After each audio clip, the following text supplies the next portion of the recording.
हरे कृष्ण। प्रणाम गुरु जी। हरे कृष्ण। हरे कृष्ण। तो हम लोग मंगलाचरण से अपने इस सेशन को आज के शुरू करते हैं।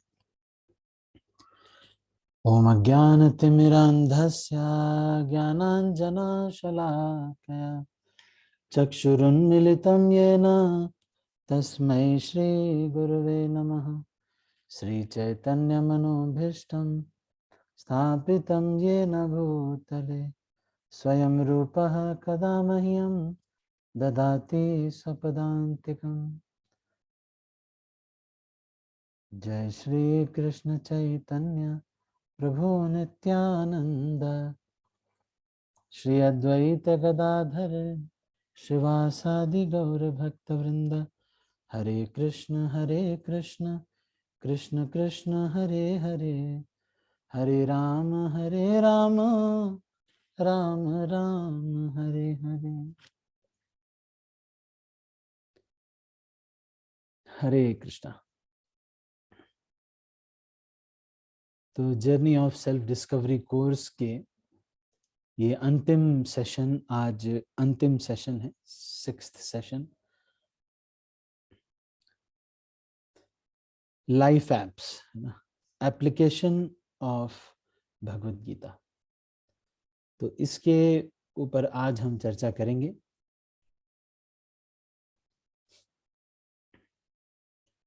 तो आज तक हमने ये जो चर्चा किया, सबसे पहले हमने शुरुआत की कि हर एक व्यक्ति ये खोज रहा है कि किस तरह से खुश हुआ जाए। फिर हमने ये बात की कि देखो, इस संसार में ये क्लेश होते हैं, तुम इंसान हो, इस वजह से इंसान कैसे खुश होगा, उसका तरीका कुछ और है। ये जो 4 काम हैं, आहार निद्रा भय मैथुन, ये करके ही इंसान भी खुश होगा, ऐसा ये ठीक नहीं है। फिर उसके बाद ये हमारी ये चर्चा और हुई कि ठीक है, तो मैं कौन हूँ। तो हमने अपने भी आइडेंटिटी के बारे में भी चर्चा किया। भगवान कौन है, इतने सारे देवता कौन हैं, इन सब के बारे में भी ये चर्चा हुई कि किस तरह से ये जो है एक डिपार्टमेंट के हेड है देवता सारे, और भगवान स्वयं कृष्ण हैं, इसकी पुष्टि सारे शास्त्र करते हैं। तो अब आज जो हम चर्चा करेंगे वो ये है कि क्या वास्तव में हमको करना है। अब ये तो समझ में आ गया कि भगवान हैं, तो एक्चुअल भगवान को प्राप्त करना है, ये सब लक्ष्य तो पता चल गया। तो अब करना क्या है एक्चुअली, ये हम आज चर्चा करेंगे।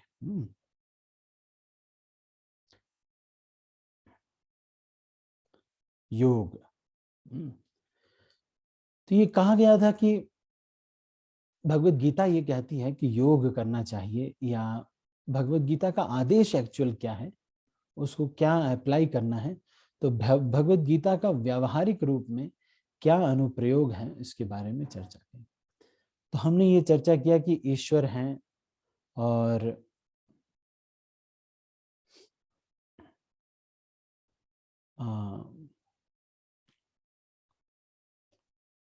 हम आत्मा हैं, हम शरीर नहीं हैं।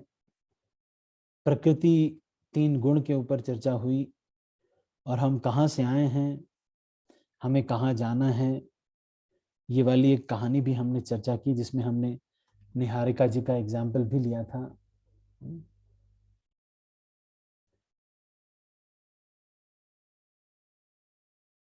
तो अब हम क्या करेंगे जिससे कि हम भगवान के धाम जाएंगे, इसके बारे में चर्चा करेंगे। तो जब भी हमको ये कहा जाता है कि योग करना है, तो योग का क्या मतलब होता है। लोग ये समझते हैं ये योग है, टेढ़े सीधे खड़े हो जाना, या फिर इसको लोग कहते हैं कि ये योगा है, योगा। जबकि योग जो है,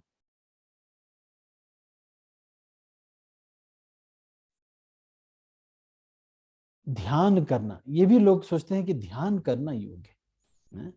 कोई कंसंट्रेशन बनाना, मेडिटेशन करना, बैठ करके बस ओम ये करना योग है। तो अलग अलग लोग अलग अलग तरीके से योग समझते हैं। मतलब कुछ लोग ये कहते हैं कि भाई सरकार अपने शरीर को किस तरह से हेल्दी रखा जाए वो योगा है। और कुछ लोग ये कहते हैं आयु को बढ़ाना है ना, नहीं। या कुछ लोग योग सिद्धियां प्राप्त करते हैं। आप देख रहे हैं ये व्यक्ति जमीन से ऊपर उड़ रहा है, तो इसको लोग कहते हैं योग है। तो इस तरह के कई सारे योगा आजकल, yoga for pregnancy, yoga for अलग अलग चीजों के लिए योगा बना दिया गया है। लेकिन वास्तव में योग क्या है? भगवान भगवत गीता में कहते हैं कि तुम्हें भी योगी बनना चाहिए अर्जुन, लेकिन योग का वास्तविक मतलब है जोड़ना। आपने सुना होगा योग मतलब प्लस या जोड़ना।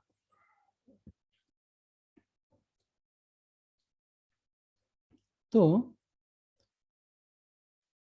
अपने खोए हुए भगवान के साथ जो संबंध है उसको हमको जोड़ना, यही वास्तविक योग है। तो कर्म योग के द्वारा हम अपने इंद्रियों को भगवान से जोड़ सकते हैं। ज्ञान योग के द्वारा हम अपनी बुद्धि को भगवान से जोड़ सकते हैं। ध्यान योग के द्वारा अपने मन को भगवान से जोड़ सकते हैं। और भक्ति योग के द्वारा आत्मा को भगवान से जोड़ सकते हैं।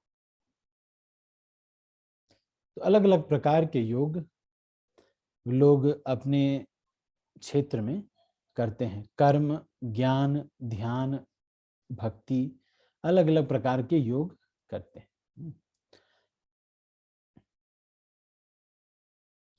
अब लेकिन कुछ लोग ये कहते हैं, आप में से भी कोई अगर इसका उत्तर देना चाहते हैं तो वो भी दे सकते हैं। कुछ लोग ये कहते हैं कि भाई देखो, सब भगवान वाले रास्ते हैं, चाहे इस रास्ते से जाओ चाहे उस रास्ते से जाओ, सब एक ही जगह जाता है। चाहे जैसे भी जाइए, ये तो एक ही रास्ता है, ये वही सब वहीं पर जाता है। सारे रास्ते एक ही जगह आकर के मिलते हैं। लेकिन अब इस प्रॉब्लम में, इस चीज में क्या प्रॉब्लम है? ये कॉन्सेप्ट जो है, ये कुछ लोग ये कहते हैं ना, आप जाओगे अगर कहीं भी तो कई बार लोग कहेंगे तो एक ही तरीका है, all paths lead to same गोल।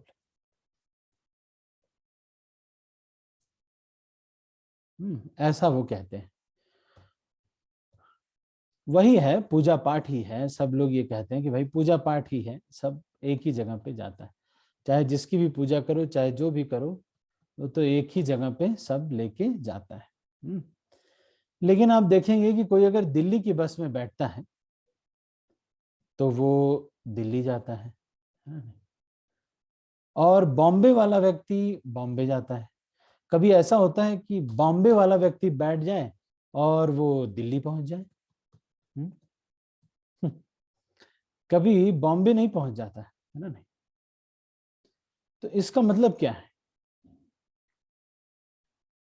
इसका मतलब ये है कि रास्ता डेस्टिनेशन को पहले देख करके ही बनाया जाता है। रास्ते कभी ऐसे नहीं बनाए जाते कि रास्ते बनते जा रहे हैं, कहीं पहुंच गया तो पहुंच गया, ऐसा नहीं। रास्ता हमेशा डेस्टिनेशन को देख करके बनाया जाता है। जैसे आपने कभी अगर सुना होगा, हिमाचल में रोड जब बनती है तो लोग कहते हैं कि ठीक है, इस गांव को जोड़ने के लिए एक रोड बनानी, फिर अगले गांव को जोड़ने के लिए एक रोड बनानी। पर ऐसे नहीं कहते कि चलो रोड बनाते जाते हैं, कहीं तो जाएगी।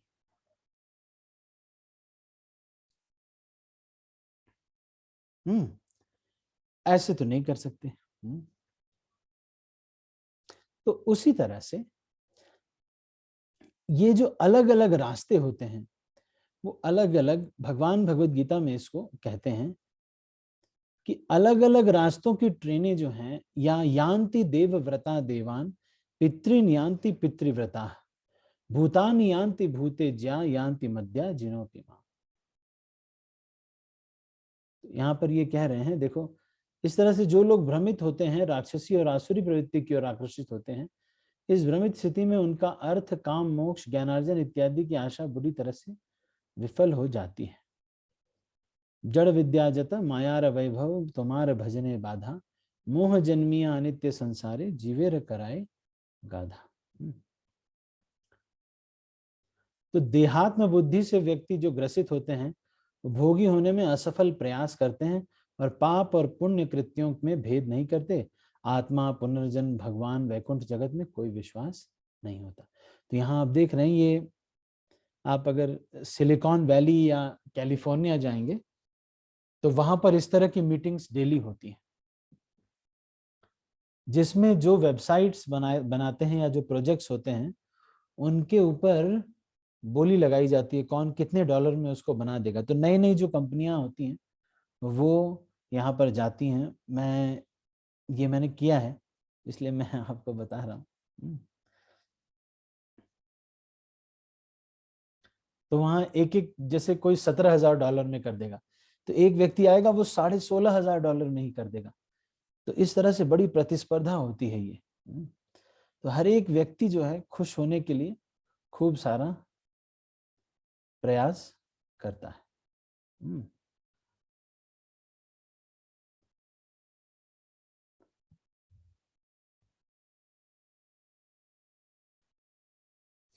तो और फिर खूब मेहनत करने के बाद ये प वर्ग में फंस जाता है। प फ ब भ म इसमें फंस जाता है। परिश्रम, फेन, बंधन, भय और मृत्यु।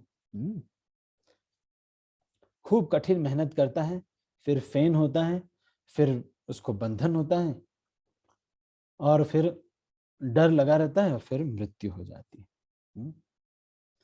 ये प वर्ग इसको बोला जाता है। हर एक व्यक्ति इसमें फंस जाता है।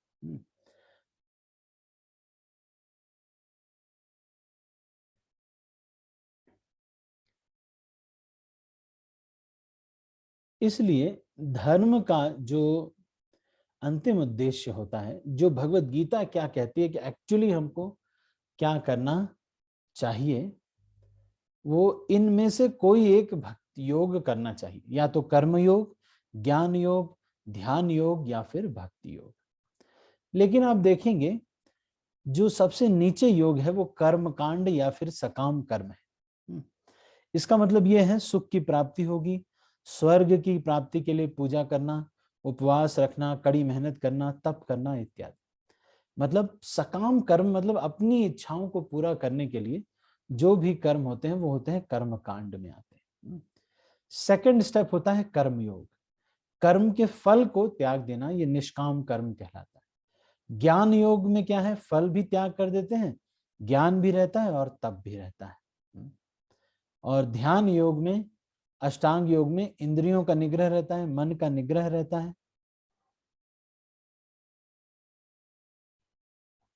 और ज्ञान का समावेश होता है। और भक्ति योग में भगवान की सेवा करना, ध्यान करना, ज्ञान और कर्म की सबका समावेश इसमें होता है। तो भगवत गीता अभी तक जो हमने देखा, भगवत गीता क्या बताती है? भगवत गीता एक तो ये बताती है कि सबसे पहले तो आप इसमें भगवान से जुड़ने का कोई एक पद्धति आपको पालन करना है। तो कौन सी पद्धति है?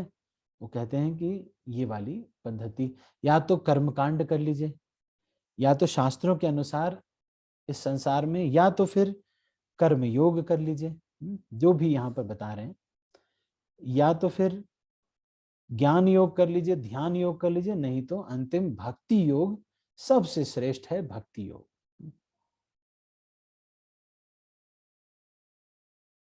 लेकिन सकाम कर्म जो है, जो कर्म कांड है या फिर जो सबसे नीचे का लेवल है, उसमें क्या होता है, सारे कार्य भगवान को अर्पित तो होते हैं, फिर भी कर्म के प्रति आसक्ति बनी रहती है।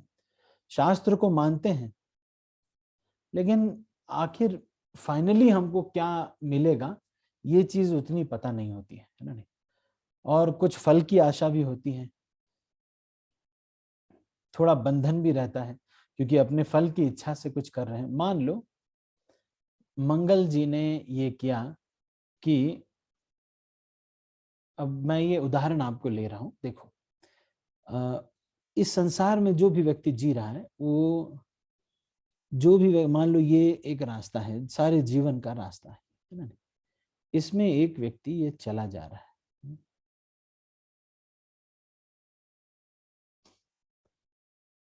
अब ये चलते चलते क्या होता है, अगर ये कोई अच्छे कार्य करेगा तो उसको कुछ अच्छा फल मिलेगा। जब अच्छे कार्य करेगा तो अच्छा फल मिलेगा, जब नेगेटिव कार्य करेगा तो कुछ नेगेटिव फल मिलेगा। लेकिन उसको तो यहां से सीधा भगवान के धाम जाना है, तो इसलिए प्लस और माइनस दोनों का यहीं पर रिजल्ट मिलता रहता है, यहां पर रिजल्ट मिलता रहता है। इसीलिए एक भक्त जो है प्लस और माइनस वर्क में इंटरेस्टेड नहीं रहता, मतलब पुण्य और पाप में इंटरेस्ट नहीं लेता। वो किस में इंटरेस्ट लेता है?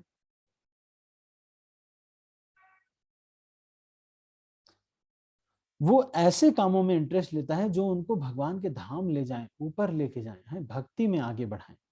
तो इस चीज को हम देखते हैं। इसीलिए कर्म कांड या सकाम कर्म जो है, जो ऐसी चीजें हैं जिसमें कि कुछ अच्छा काम या अपने लिए कुछ फायदा होता है, वो करना भी क्या है, बांधता है हमको।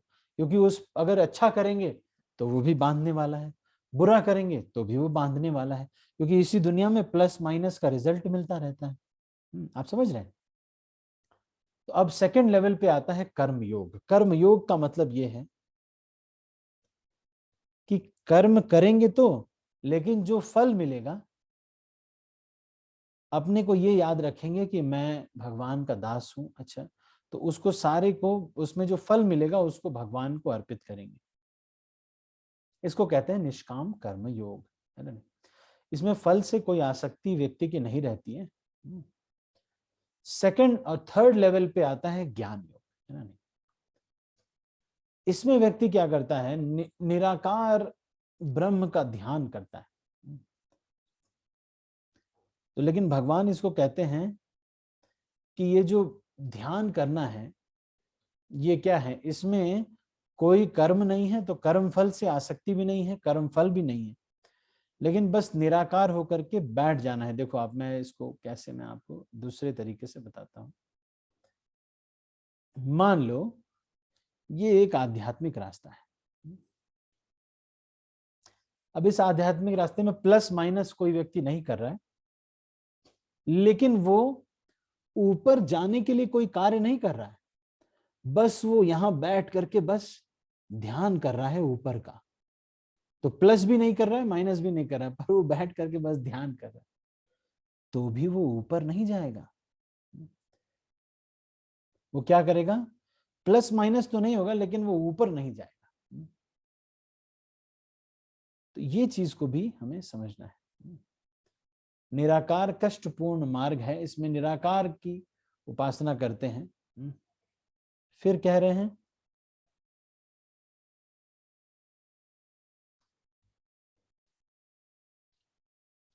अष्टांग योग। अष्टांग योग में क्या होता है, ध्यान लगा करके, ध्यान ध्यान जो पद्धति है वो अष्टांग योग की पद्धति है। उसमें नियम बहुत कठिन है और 8 सिद्धियां मिलती हैं इसमें। इसमें इसमें जो 8 सिद्धियां मिलती हैं, इनसे फंसने का खतरा रहता है। कोई भी फंस सकता है इसमें 8 सिद्धियों में, है कि नहीं? बहुत सख्त नियम होते हैं इसमें। कई लोग ये कहते हैं ना, आपने सुना होगा, कई लोगों को वो मिलेंगे और कहेंगे कि हाँ हम लोग तो ध्यान करते हैं ना, we are just doing meditation. लेकिन ध्यान का पहला स्टेप क्या है पता है आप? ध्यान का जो, यहाँ पे देखिए आप, ध्यान की क्या है, बहुत सख्त नियम है। पहले तो ध्यान लगाने के लिए एक स्पेशल तरीका है। पता चले कोई आए और डिस्टर्ब कर दे, जैसे पुराने समय में ऋषि महात्माओं को बहुत सारी अप्सराएं आकर के डिस्टर्ब किया करती थी। तो इसमें सिद्धियां तो बहुत सारी प्राप्त होती हैं, लेकिन अणिमा, लघिमा, महिमा, प्राप्ति, इशिता, वसिता, प्राकाम्या और काम वशायिता, ये 8 प्रकार की सिद्धियां हैं।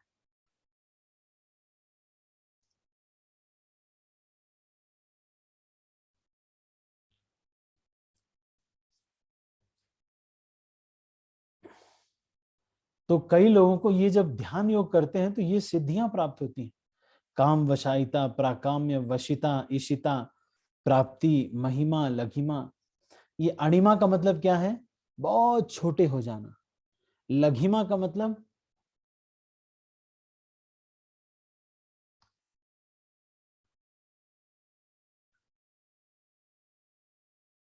और महिमा का मतलब बहुत बड़े हो जाना। लघिमा मतलब छोटे हो जाना। अणिमा मतलब कि एकदम बहुत ही माइन्यूट हो जाना। प्राप्ति का मतलब कोई भी वस्तु को प्राप्त कर लेना। ईशिता, इसके बारे यहाँ पर देखो बताएंगे। ये सूक्ष्म सूक्ष्म से सूक्ष्म अणिमा जो है, क्या सूक्ष्म से सूक्ष्म बनने की शक्ति प्राप्त करना, जिससे अति सूक्ष्म कण में भी प्रविष्ट हो सके। लघिमा सिद्धि क्या है? कि हल्का होकर हवा में तैर सके कोई व्यक्ति, है ना? नहीं, ये है लघिमा सिद्धि।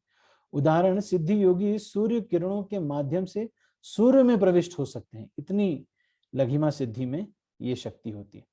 महिमा सिद्धि भारी से भारी वस्तु ऐसे पर्वत इत्यादि से भी भारी हो जाने की शक्ति। और ये सब शक्तियां जब आप जो ध्यान योग है उसमें रास्ते में मिलती हैं। और प्राप्ति सिद्धि का मतलब कोई भी वस्तु कहीं से भी प्राप्त की जाए। मान लो अमेरिका में बैठकर, इंडिया में बैठ करके किसी को अमेरिका का फल खाना है तो वो खा सकता है। ईशिता, ईशिता का मतलब है योगी केवल इच्छा करने मात्र से बड़े ग्रहों का निर्माण और विध्वंस कर सकता है। ईशिता शक्ति, ये उसकी शक्ति है। और वशिता शक्ति क्या है? वशीकरण कर सकता है। इस सिद्धि से योगी किसी को भी अपने वश में कर सकता है। प्राकाम्य सिद्धि, वो अपनी कोई भी काम्य वस्तु को प्राप्त कर सकता है। उदाहरण, योगी संपूर्ण सागर को पीकर उसे निकाल भी सकता है। यह अद्भुत कार्य वह केवल इच्छा मात्र से कर सकता है। योगी को इतनी शक्ति हो जाती है इसमें। और काम वशायिता सिद्धि, काम वशायिता सिद्धि का मतलब यह है कि ये एक तरह का जादू है जिससे योगी असंभव को भी संभव कर सकता है और प्रकृति के विपरीत जा सकता है। जैसे देखो, ये 4 कुमार हैं, ये वैकुंठ के गेट पे ये 4 ऋषि हैं, ब्रह्मा जी के बेटे हैं। लेकिन इन लोगों ने सोचा कि हम लोग 5 साल के ही रहेंगे। हमने डिसाइड किया है कि हम 5 साल के ही रहेंगे। तो अष्टांग योग या ध्यान योग, अब इसमें क्या होता है? इसमें सिद्धियां तो मिलती हैं, लेकिन इसमें क्या क्या नियम है देखो। यम, नियम, आसन, प्राणायाम, है ना? सबसे पहले सख्त नियमों का पालन। नियम, इंद्रिय निग्रह। आसन, बैठने के तौर तरीके। सांसों का नियंत्रण, प्राणायाम। प्रत्याहार, इंद्रिय क्रियाकलाप का बंद करना।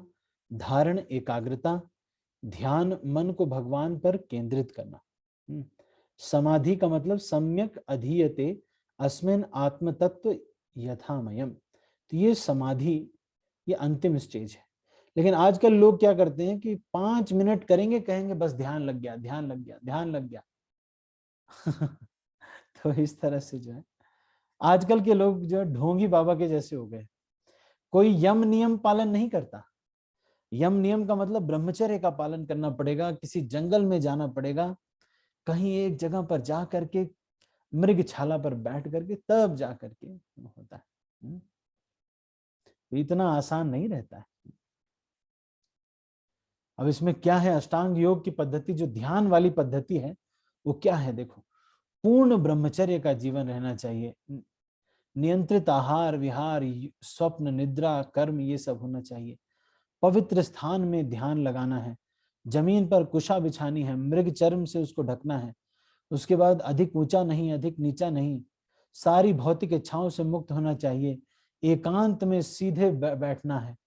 कौन कर पाएगा ऐसे एक जगह बैठना, वो भी ऐसे स्थान पर, वो भी ब्रह्मचर्य के साथ? वो इतना सब कुछ करना इतना आसान नहीं है। तो आज के समय के लिए ये जो पद्धति है ध्यान योग, ये पॉसिबल नहीं है।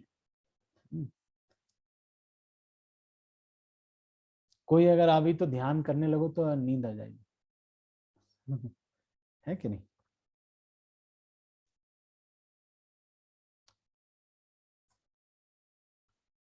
शुचौ देशे प्रतिष्ठाप्य स्थिरमासनमात्मनः। ये सब भगवत गीता में ये श्लोक बताए गए हैं, कैसे कैसे करना है योग, अष्टांग योग। तो ये बहुत ही कठिन है, इसको कोई कर नहीं सकता। हम में से कितने लोग इस पद्धति को अमल कर में लाने की चेष्टा करेंगे? मान लो आपने मंगल को कह दिया गया कि भाई आप जो है इस तरह से बैठो, अरे कौन बैठेगा ऐसे? नहीं बैठ पाएंगे, कुछ दिन में ही हम चले जाएंगे। उस समय जब अर्जुन से ये भगवान ने ये बताया तो अर्जुन ने कहा कि चंचलम ही बल मनः कृष्ण प्रमाथि बलवदृढ़म तस्याहम निग्रहम मन्ये वायोरिव सुदुष्कर। हे भगवान, मैं ये मन पे नियंत्रण नहीं कर सकता। इसीलिए कलयुग में क्या पद्धति है वो बताया गया है। कृते यध्यायतो विष्णुम त्रेतायाम यजतो मखई द्वापरे परिचर्यायाम कलौ तद हरि कीर्तनात्। श्रीमद् भागवत में ये बताया गया है कि सतयुग में ध्यान करना पद्धति थी, आज के युग के लिए नहीं है। ये ध्यान किसकी पद्धति है? सतयुग की पद्धति है। कृते यत् ध्यायतो विष्णु। त्रेता युग में क्या है? त्रेतायाम यजतो मखई, त्रेता युग में यज्ञ करना। द्वापर क्या है? द्वापरे परिचर्यायाम, द्वापर युग में परिचर्या करना मतलब भगवान के विग्रह की सेवा, मंदिर में अर्चा विग्रह की वैभवपूर्ण सेवा। त्रेता युग में यज्ञ करना है ना। आज के समय पे आपने देखा होगा सौरव गांगुली के शतक के लिए यज्ञ हो गया। सौरव गांगुली के शतक के लिए यज्ञ कर दिया है ना, क्रिकेट के लिए यज्ञ कर दिया। तो ये कोई पद्धति नहीं है। आज कलयुग की पद्धति क्या है? तो अब इसको हम देखते हैं, कलयुग की क्या पद्धति। आज के समय में हमें क्या करना चाहिए? कृते यद ध्यायतो विष्णुम त्रेतायाम यजतो मखई द्वापरे परिचर्यायाम कलौ तद, मतलब सतयुग का पद्धति था ध्यान। तो आजकल कोई आकर के आपको कहे कि हम लोग ध्यान करते हैं, ध्यान करना है हमें, we want to do just meditation, तो उनको बताना है कि ये ठीक नहीं है। आज के समय के लिए ध्यान पद्धति नहीं है, क्योंकि आजकल ऐसा एकांत स्थान नहीं होता। आजकल के सिनेरियो में कोई कहे कि भगवत गीता हमने पढ़ लिया है, तो अब हमें, आज हम ये सीख रहे हैं कि क्या हमें करना है। एक्चुअली हमें क्या करना है,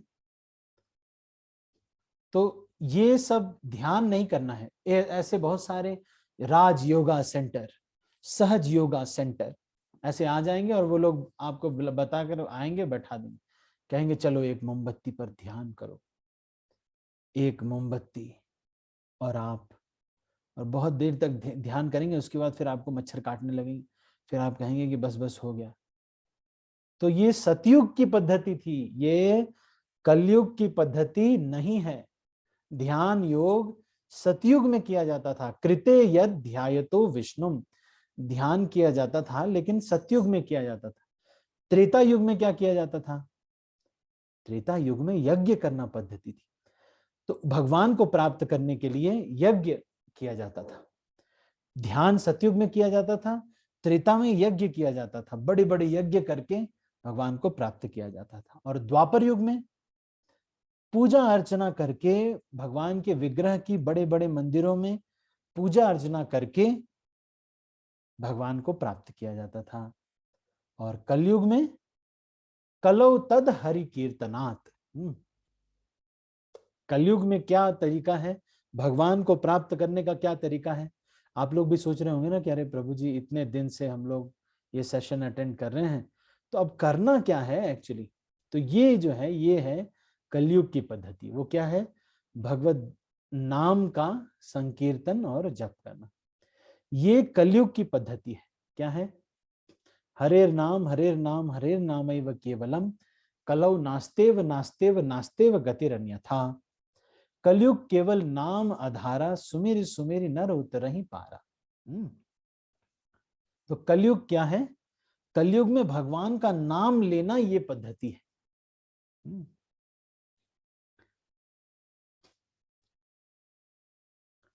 अब कोई ये कह सकता है कि प्रभु जी, अर्जुन, भगवान ने तो अर्जुन को योगी बनने के लिए कहा था, और भगवान ये कह रहे हैं कि योगी नाम अपि सर्वेशाम मद गतेन अंतरात्मना श्रद्धावान भजते यो माम समय युक्त तमोमता।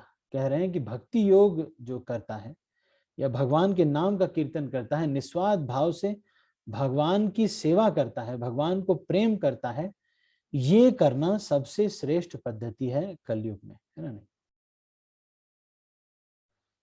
तो बाकी जो पद्धति हैं वो जैसे कि कोई ज्ञान योग या कर्म योग, अष्टांग योग, ये सीढ़ी के जैसे हैं, बहुत सारा कष्ट उठाना पड़ता है। लेकिन भक्ति क्या है, ये एक लिफ्ट के जैसे है, तुरंत आपको भगवान के निकट लेके आ जाती है ना। वेदेषु यज्ञेषु तपस्सु चैव दानेषु यत् पुण्य फलम प्रदिष्टम अत्येति तत्सर्वमिदं विदित्वा योगी परम स्थानमुपैति चाद्यम। तो भक्ति योग जो है ये सबसे श्रेष्ठ पद्धति है। चलो अभी तक ये जो भी मैंने आपको बताया, इससे आपका कोई प्रश्न है, किसी का कोई?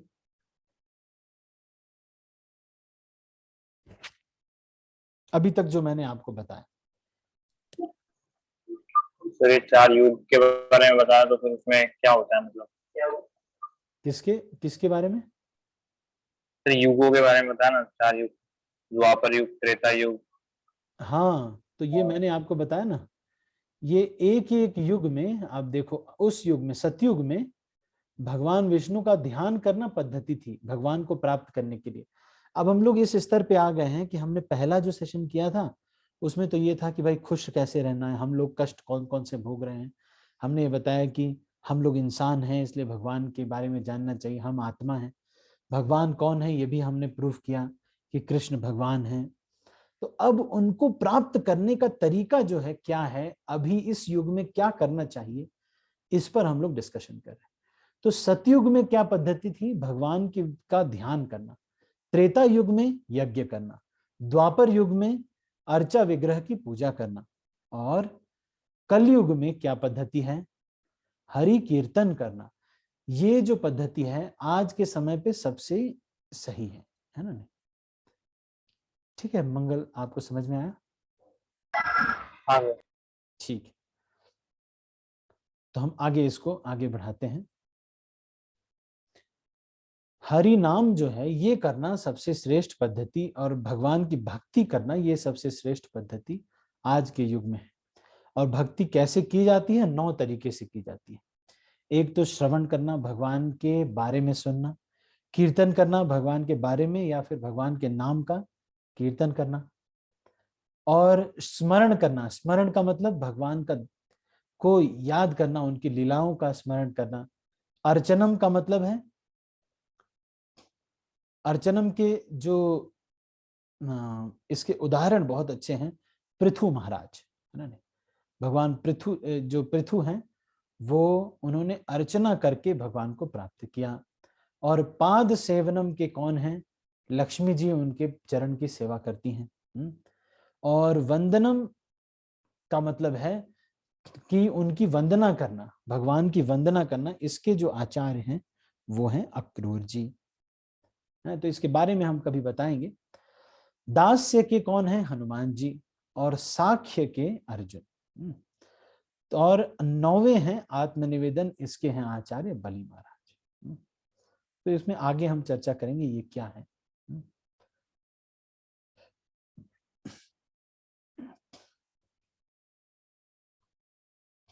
तो भगवत गीता में सैंडविच के जैसे सब कुछ है। देखो शुरू शुरू में पहले ज्ञान वगैरह के बारे में बताया गया, फिर पहले जो है कैसे बताया गया, भगवत गीता को अपनी इस लाइफ में कैसे अप्लाई करना है। अब कई लोग ये कहते हैं कि भगवत गीता केवल सन्यासियों के लिए है ना, नहीं, सबके लिए नहीं है भगवत गीता। लेकिन अर्जुन तो देखो सन्यासी नहीं थे, अर्जुन तो क्या थे, कोई सन्यासी तो थे नहीं। कई लोग ये कहते हैं मेरे पास टाइम नहीं है, लेकिन अर्जुन युद्ध क्षेत्र में भी उनके पास टाइम था, है ना। तो वहां पर भी वो टाइम निकाल रहे हैं ना। नहीं, अब कुछ लोग ये कहते हैं कि नहीं नहीं ये तो बूढ़े हो जाएंगे तब करेंगे, लेकिन हो सकता है कि आपके जीवन में बुढ़ापा आए ही ना, है ना। नहीं, आप सोच रहे हैं उस समय ना दिखाई देगा ना सुनाई देगा, उस समय क्या भक्ति करेंगे, क्या करेंगे। और हो सकता है कि कल ही मृत्यु हो जाए।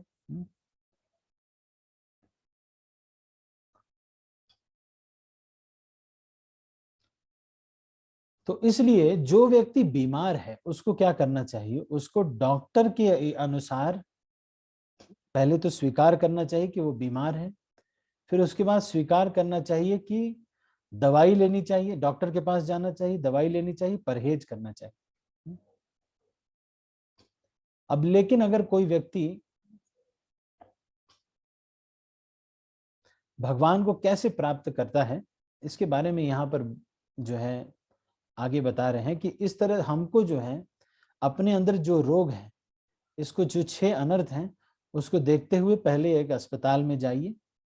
रोग का मंदिर जो है वो क्या है, एक तरह से ये अस्पताल, हॉस्पिटल होता है, जहां पर इस चेतना को, या फिर अपने घर को मंदिर बना दो, है ना। देखो इन्होंने जैसे कि हस्बैंड वाइफ हैं, ये अपने घर को ही इन्होंने मंदिर बना दिया है, और भगवान को अपने जीवन का केंद्र बना लेना चाहिए।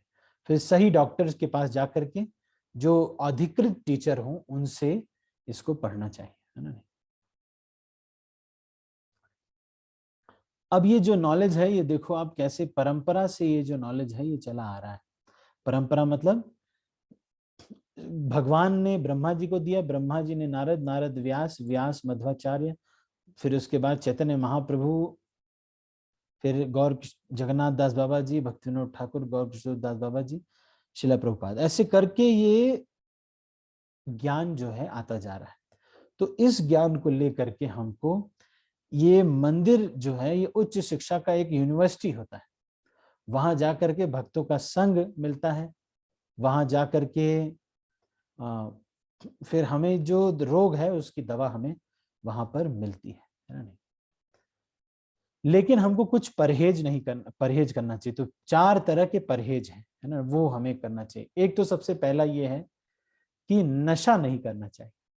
आप लोग, कई लोग ये सोचते हैं ना कि क्या करना क्या है हमें, तो ये करना है। एक तो नशा नहीं करना, दूसरा अवैध स्त्री पुरुष संग नहीं करना, तीसरा जुआ नहीं खेलना, चौथा मांस नहीं खाना।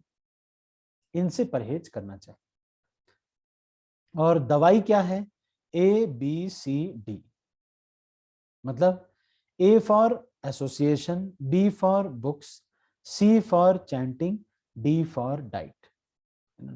A फॉर एसोसिएशन का मतलब भक्तों का संग करना, B फॉर शास्त्रों का अध्ययन करना, D फॉर डाइट मतलब प्रसाद लेना, और C फॉर चैंटिंग मतलब हरिनाम या जप कीर्तन करना।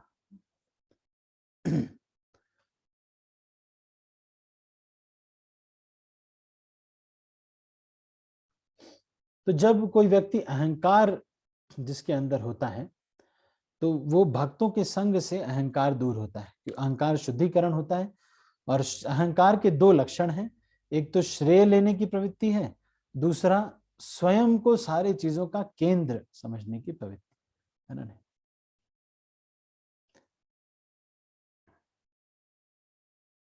B for books. बुक्स का मतलब क्या है, एक तो बुद्धि का दोष है, क्या है, एक तो डाउट करना, दूसरा डिटर्मिनेशन में कमी होना, है ना। तो ये चीज बुद्धि की कम होती है कैसे, शास्त्रों का अध्ययन करने से। तो इसलिए हमको करना क्या है, ABCD, ये 4 चीजें करनी है। 4 चीजें अवॉइड करनी है, वो है नशा करना, meat eating, illicit relationships, gambling, intoxication. ये 4 चीजें अवॉइड करनी है।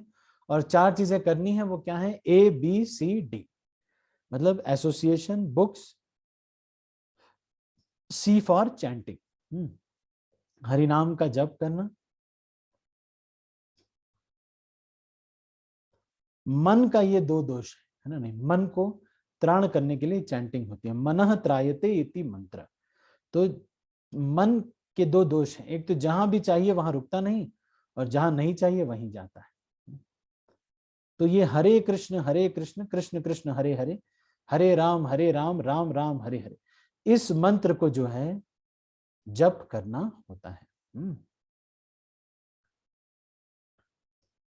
तो शास्त्रों में यह बताया जाता है कि कलयुग में बहुत सारे दोष हैं, लेकिन हरे कृष्ण कीर्तन करने से, यहाँ पे देखो ये बता रहे हैं ना, क्या कह रहे हैं, इति षोडशकम, हरे कृष्ण कृष्ण कृष्ण हरे हरे, हरे राम राम राम हरे हरे, इति षोडशकम नाम नाम कली कल्मष नाशनम नातः परतर उपाय सर्व वेदेषु दृश्यते।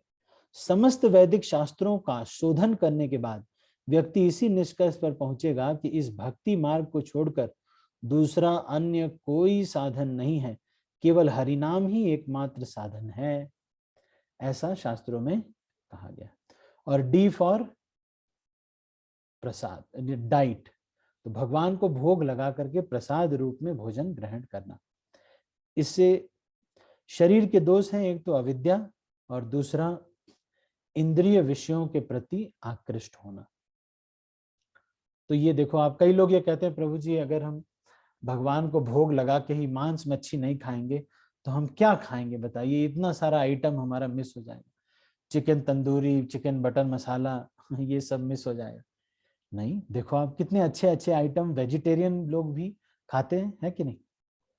वेजिटेरियन नहीं हो सकते क्या? वेजिटेरियन लोग भी तो अच्छी चीजें खाते हैं, है ना? नहीं, गुलाब जामुन है, राजमा है, पालक पनीर है, खीर है, पुलाव है, हलवा है कि नहीं? कितनी सारी चीजें हैं, है ना? नहीं, तो इतना इतना सब कुछ खा सकते हैं, तो भोग लगा करके बस खाना है कि नहीं? ठीक है, तो आज हमने इस पर चर्चा किया कि क्या चीजें हमें करनी है इस, अब जो, तो अब मैं एक चीज आपको, एक वीडियो दिखाना चाहता हूं, ये वीडियो आप देखिएगा।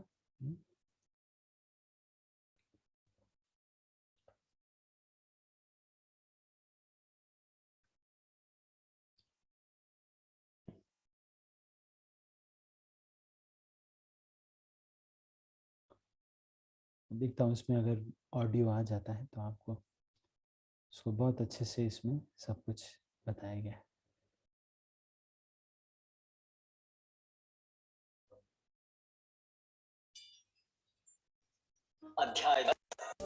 Those who stay at home as householders must act to earn their livelihood, and instead of trying to enjoy the results of their work themselves, they should offer those results to Krishna.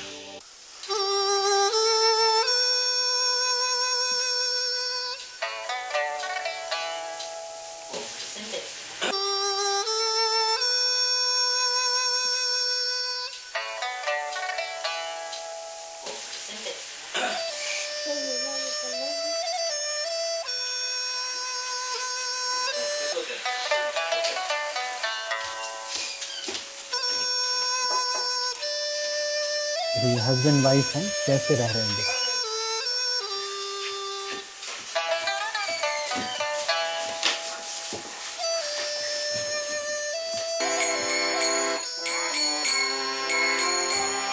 ये foreign का video है, जो कीर्तन करते हुए अपने घर में रह रहे हैं। फिर सुबह फिर बच्चे स्कूल चले जाते हैं,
देखो ये लोग कैसे फिर बाद में फिर भगवत गीता पढ़ के 永久にドイツである。 रोज रात में भगवत 魂 गीता は पढ़ते हैं। 目に見えず想像でしか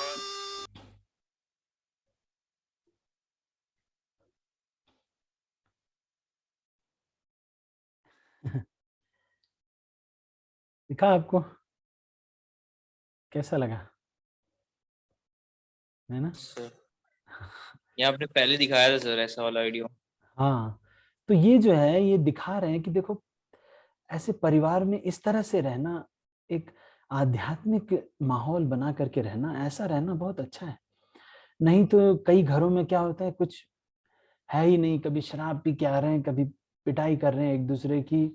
इस तरह के जीवन से तो अच्छा है ये जीवन, है ना? नहीं तो आज हमने ये चर्चा किया। अभी हमारे पास लगभग 13 मिनट है, तो अगर कोई प्रश्न है तो कोई पूछ सकते हैं। तो मैं आपको एक बार समरी में आपको एक बार फिर से मैं बता देता हूँ, हमने क्या 4 चीजें जो है हमने कहा कि क्या 4 चीजें नहीं करना चाहिए और क्या 4 चीजें करनी चाहिए। 4 things we should not do is, एक तो नशा नहीं करना चाहिए, जुआ नहीं खेलना चाहिए, मांस नहीं खाना चाहिए,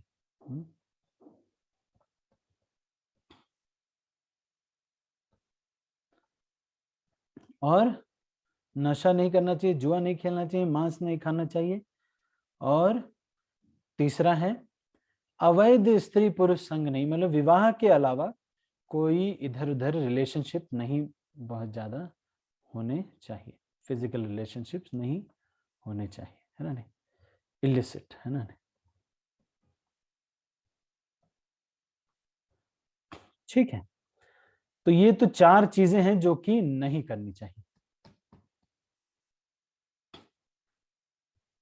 और क्या 4 चीजें हैं जो कि करनी चाहिए, क्या हमको करना है? वो 4 चीजें क्या हैं? वो है एसोसिएशन,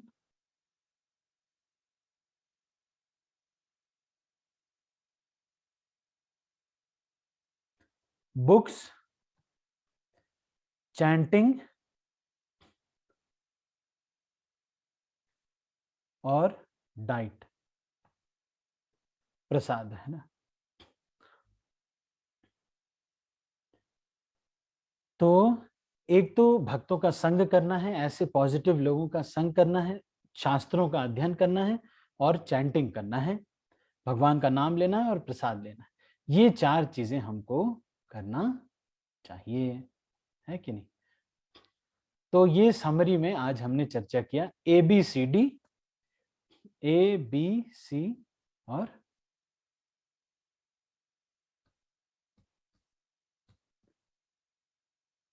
और D। तो ABCD करना है और 4 चीजें जो हैं वो हमको नहीं करनी है। वो है नशा, जुआ खेलना, मांस मच्छी अंडा ये सब खाना और कोई इलिसिट रिलेशनशिप्स रखना, ये नहीं करना चाहिए। ठीक है, तो इन समरी ये हमें करना चाहिए। ठीक है, और कोई प्रश्न है तो आप पूछ सकते हैं। आप हैंड रेज करेंगे तो, या फिर अनम्यूट करके सीधा बोल सकते हैं। सर हाँ जी। मैं ये कह रहा था कि सर जैसे मतलब ऐसे पिछले 4-5 साल से ऐसे मेरे साथ हो रहा था कि कुछ महीने में बहुत ज्यादा खुश रहता था और कुछ महीने ज्यादा अपसेट हो जाता था। हाँ, तो ये ऐसे चले जा रहा था, मतलब 4 साल से, जैसे ड्रॉप ईयर के बाद से ये चीज। हाँ, हाँ, पर अभी सर वैसा होता था, मतलब फिर हमें मुझे ऐसे लगने लगा था कि लगता है कि मतलब कुछ टाइम तक अच्छा रहता था मेरा मूड, और 3-4 महीने मेरे मैं काफी ज्यादा अपसेट रहता था। हाँ, हाँ, और वो कुछ एक फिक्स पीरियड रहता था, मतलब ऐसा। हाँ, हाँ, हाँ, अभी अभी लेकिन सर ठीक है चीजें, बट ऐसा होता है तो सर समझ में नहीं आता कि क्या करना चाहिए उस टाइम पे। और फिर खुद ब खुद ऐसे धीरे धीरे कुछ टाइम के बाद ठीक हो जाती है चीजें, पर लेकिन उस टाइम पे काफी ज्यादा डिप्रेशन जैसा महसूस होता है सर।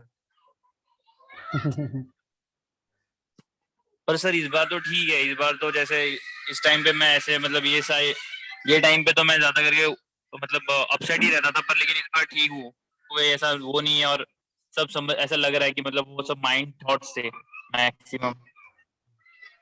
तो मैं आपको एक लिंक दूंगा जूम का, ठीक है, तो उसमें आप ज्वाइन कीजिएगा। उसमें रेगुलर हम लोग चैंटिंग करते हैं, मेडिटेशन करते हैं, और साथ में जो है भागवतम एक ग्रंथ है उसको हम लोग पढ़ते हैं, है ना नहीं?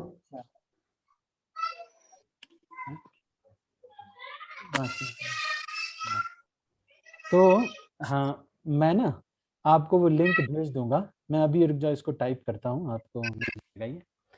तो आप इसमें लॉग इन कर सकते हैं, आप इसमें देख सकते हैं लगभग हमारे 30 भक्त आते हैं, और ये लोग सुबह सब लोग 5 बजे से ये प्रोग्राम शुरू हो जाता है। इसमें एक लेक्चर होता है, उसके बाद फिर हम लोग चैंटिंग करते हैं, उसके बाद फिर श्रीमद् भागवतम इत्यादि। जब आप पूरा कल्चर देखोगे ना, बर्थडे सेलिब्रेट हो रहा है, एनिवर्सरी सेलिब्रेट हो रही है, और देख करके आपको बहुत अच्छा लगेगा। तो एक बार ये पॉजिटिव एंगेजमेंट आपको मिल जाएगा, तो ये अप्स एंड डाउन्स जो थोड़ा मूड इधर उधर हो रहा है वो सब खत्म हो जाएगा, है ना मंगल? ठीक है, हाँ सर। ठीक है। अभी आप फिर भी ये फोकस करना, ये ABCD पर अभी फोकस कीजिएगा। ये मैं जूम आईडी आपको भेज दूंगा ग्रुप में, तो आप इसको लॉग इन कर सकते हैं ना। ठीक है, मैं पर्सनली भी आपसे बात कर लूंगा। ठीक है, ठीक है सर।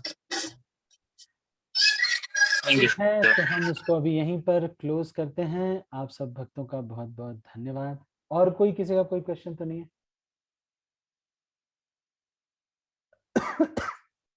ठीक है, थैंक यू सो मच। हरे कृष्णा। श्रील प्रभुपाद की जय।